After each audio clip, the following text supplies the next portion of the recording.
Saudi আরবে আজ মার্কিন দূতাবাসে ভয়ঙ্কর হামলা। সৌদি আরব ধ্বংস করে দিতে চলেছে ইরান, এমনই কিন্তু খবর উঠে আসছে। তো ফ্রেন্ডস, এই নিয়েই আপনাদের বিস্তারিত জানাবো। অবশ্যই ভিডিওটি শেষ পর্যন্ত দেখবেন। তার আগে আপনাদের কাছে ছোট্ট একটি রিকোয়েস্ট করছি, আপনি যদি আমাদের এই চ্যানেলটিকে এখনো পর্যন্ত সাবস্ক্রাইব করে না থাকেন, তবে এইরকমই নতুন নতুন ভিডিও সবার আগে দেখার জন্য অবশ্যই সাবস্ক্রাইব করে নেবেন। সৌদি আরবের রিয়াদে অবস্থিত মার্কিন দূতাবাসে এবার হামলা হয়েছে। সৌদির প্রতিরক্ষা মন্ত্রণালয় এই তথ্য নিশ্চিত করেছে। মঙ্গলবার 3রা মার্চ বিসিবির লাইভ প্রতিবেদনে এই তথ্য জানানো হয়েছে। প্রাথমিক তথ্যের বরাত দিয়ে সৌদির প্রতিরক্ষা মন্ত্রণালয় জানিয়েছে, রিয়াদে মার্কিন দূতাবাস 2টি ড্রোন আঘাত হেনেছে।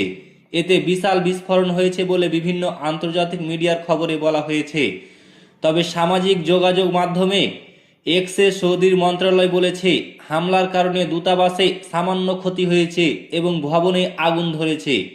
ইরানে ইসরায়েল ও যুক্তরাষ্ট্রের যৌথ সামরিক হামলার প্রতিক্রিয়ায় ইরান পাল্টা হামলা চালানোর পর মধ্যপ্রাচ্যে মার্কিন কনসুলেটগুলিতে এটিই সর্বশেষ হামলা।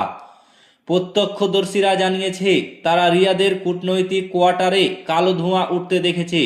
এতে একটি বিস্ফোরণের শব্দ শোনা গেছে এবং কালো ঘন ধোঁয়া উঠতে দেখা গিয়েছে। এর আগে সোমবার কুয়েত এবং জর্ডানে অবস্থিত মার্কিন দূতাবাসে হামলা হয়েছে। এইদিকে সৌদিতে মার্কিন দূতাবাসে হামলার জেরে কড়া বার্তা দিয়েছে যুক্তরাষ্ট্র।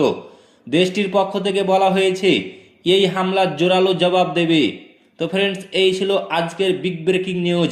ভিডিওটি ভালো লাগলে লাইক করবেন, শেয়ার করবেন এবং চ্যানেলটিকে অতি অবশ্যই সাবস্ক্রাইব করবেন।